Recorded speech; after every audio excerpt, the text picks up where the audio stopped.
Hello दोस्तों, बहुत बहुत स्वागत है आप सभी का हमारे चैनल पे जिसका नाम है मेडिकल जानकारी पर्पस। दोस्तों जहां पे हम देखते हैं दवाइयों के रिव्यू। आज के इस वीडियो में हम बात करने वाले हैं मेट्रोजिल टैबलेट के बारे में। इसे कब कैसे क्यों लेना होता है, कैसे लेना होता है, क्या डोजेज हैं, क्या प्राइसेस वगैरह हैं, सारी चीज़ों के बारे में यहाँ पे आपको मैं जानकारी देने वाली हूँ। सो वीडियो को लास्ट तक जरूर देखिएगा। और सबसे पहली बात, अगर वीडियो पे पहली बार आए हैं, चैनल पे पहली बार आए हैं तो चैनल को सब्सक्राइब करके अपना प्यार जरूर दिखाएं और वीडियो को लाइक ज़रूर करें। चलिए वीडियो को आगे बढ़ाते हैं और बात करते हैं इसके बारे में। तो ये एक तरीके की एंटीबायोटिक दवा होती है जो कि नाइट्रोएमिडाजोल क्लास की है और साथ साथ इसमें एंटी माइक्रोबियल प्रॉपर्टी भी पाई जाती है। बात करें तो ये काम कैसे करती है, ये क्या करती है, जिसके द्वारा, जिस बैक्टीरिया के द्वारा, माइक्रोब्स के द्वारा हमारी बॉडी में इन्फेक्शन फैल रहा है उनको ये किल कर देती है, स्टॉप कर देती है, आगे नहीं बढ़ने देती है। तो इस तरीके से ये काम करती है। चलिए बात करते हैं इसकी यूजेस के बारे में कि कहाँ कहाँ आप इसे यूज कर सकते हैं, कब और कैसे इस्तेमाल कर सकते हैं, इसके बारे में बात कर लेते हैं। इसका जो इस्तेमाल होता है एनारोबिक बैक्टीरियल इन्फेक्शन में होता है और प्रोटोजोअल इन्फेक्शन में होता है, माइक्रो एरोफिलिक बैक्टीरियल इन्फेक्शन में किया जाता है। तो इसमें कई सारे इसके इन्फेक्शन हो गए, इन सारे में किया जाता है। चलिए बात करते हैं कि इसका यूज़ कहाँ पे आप कर सकते हैं, कहाँ कहाँ पे। तो इसका जो इस्तेमाल होता है बैक्टीरियल वजाइनोसिस में किया जाता है। ये होता क्या है, एक तरीके का महिलाओं वाली बीमारी होती है। क्या होता है, महिलाओं की जो वजाइना होता है उसमें एक जलन, खुजली, ये सारी समस्याएं होती हैं। कई सारी समस्याएं तो दिखाई भी नहीं देती हैं और फिर भी महिला को समस्या होती है। तो ये सारी समस्याएं होती हैं, उसमें से काफ़ी ज़्यादा गाढ़ा पदार्थ निकलता है, खुजली होती है, ये सारी समस्याएं होती हैं। तो इसे हम बैक्टीरियल वजाइनल इन्फेक्शन कहते हैं। तो इसमें इसका इस्तेमाल किया जाता है। दूसरी जो समस्या है ट्राइकोमोनियासिस में भी इसका इस्तेमाल किया जाता है। ये क्या होता है, एक तरीके की सेक्चुअली ट्रांसमिटेड डिजीज़ होती है। ये एक सेक्चुअली ट्रांसमिटेड डिजीज़ होती है जो कि पैरासाइट द्वारा फैलती है या प्रोटोजोल इन्फेक्शन होता है। तो ये सारी समस्याएं होती हैं, इनमें भी इसका इस्तेमाल किया जाता है।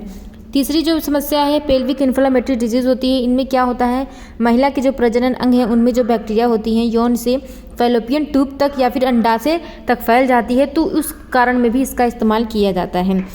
और इसका जो एक समस्या है एम्बियोसिस, मतलब अमीबियासिस होता है। ये फर्स्ट लाइन ड्रग होती है for all forms of amoebic infection. इस सारे समस्याओं में इसका इस्तेमाल किया जाता है। किसी भी अमीबिक इन्फेक्शन होता है, किसी भी तरीके का पेट में हो गया, किसी भी जगह पे हो गया, तो वहाँ पे भी इसका इस्तेमाल किया जाता है। लीवर एब्सेसिस में भी इसका इस्तेमाल किया जाता है। लीवर में फोड़ा जैसा हो जाता है तो वहाँ पे भी इसका इस्तेमाल किया जाता है। जियार्डिसिस में भी इसका इस्तेमाल किया जाता है। ये होता क्या है, एक परजीवी से होने वाला आंत का इन्फेक्शन होता है, मतलब ये आंत में होता है। तो इससे क्या होता है कि पेट खराब हो जाता है, दस्त होने लगती है, पेट में दर्द होता है, ऐंठन होती है, मरोड़ होती है, गैस बन जाती है बहुत ज़्यादा। तो ये सारी समस्याएं होती हैं, वहाँ पे भी इसका इस्तेमाल होता है।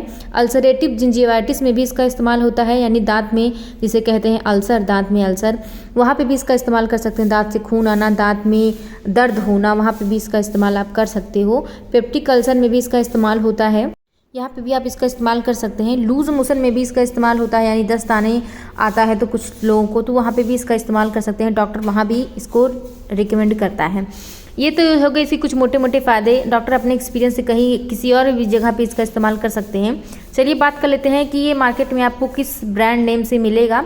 और इसका कंपोजिशन तो आपको मेट्रोनिडाजोल ही होगा, बट इसका जो ब्रांड नेम होता है वो अलग अलग तरह का आता है। सबसे पहला जो हो गया मेट्रोजिल 400, ये इस नाम से भी आपको मार्केट में मिल सकता है, फ्लैजिल नाम से मिल सकता है। तो ये है कुछ इसके फेमस ब्रांड नेम।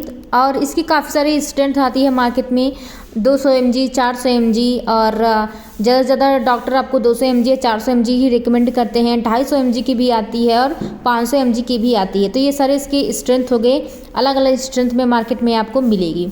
चलिए बात करते हैं इसके डोजेस के बारे में। तो इसका जो डोज होता है मरीज़ के ऊपर डिपेंड होता है, उसकी एज क्या है, उसकी हिस्ट्री क्या है मेडिकल। बाकी ये नॉर्मल डोज क्या होता है, अगर आपको ये सारी इन्फेक्शन हो, कोई भी इन्फेक्शन हो, तो दिन में इस टैबलेट का जो यूज़ हो आपको डॉक्टर 3 बार कर सकता है या 2 बार कर सकता है, जितनी रिक्वायरमेंट हो उस हिसाब से आपको डोज यहाँ पे बताए जाएंगे। आप इसे दिन में 2 बार या 3 बार इस्तेमाल कर सकते हैं। 200 mg अगर आप इस्तेमाल कर रहे हैं तो 3 बार खा सकते हैं। 400 mg इस्तेमाल कर रहे हैं तो 2 बार ही खाइए, ज़्यादा नहीं खाना है। इस तरीके से इसके कुछ नॉर्मल डोज हो गए हैं। बाकी जो जिस तरीके से डॉक्टर आपके रिकमेंड करें उस हिसाब से आप खाएं। और ये हो गया इसका डोज। साइड इफेक्ट के बारे में बात कर लेते हैं। तो साइड इफेक्ट तो इसमें भी देखे जाते हैं।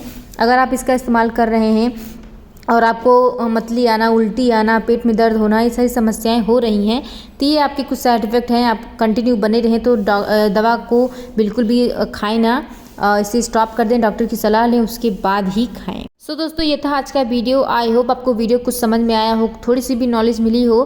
तो वीडियो को लाइक ज़रूर करें, चैनल पर पहली बार हैं तो सब्सक्राइब करके अपना प्यार ज़रूर दिखाएं। इसी तरीके से आपको वीडियो मिलते रहेंगे मेडिकल नॉलेज के पर्पज़ पर। तो यहाँ पे आपको इस तरीके से वीडियो मिलने वाले हैं। सो दोस्तों मिलते हैं किसी नेक्स्ट वीडियो में, किसी नेक्स्ट मेडिसिन के रिव्यू के साथ। अपना ख्याल रखें जो कि बहुत ज़्यादा ज़रूरी है। Bye bye.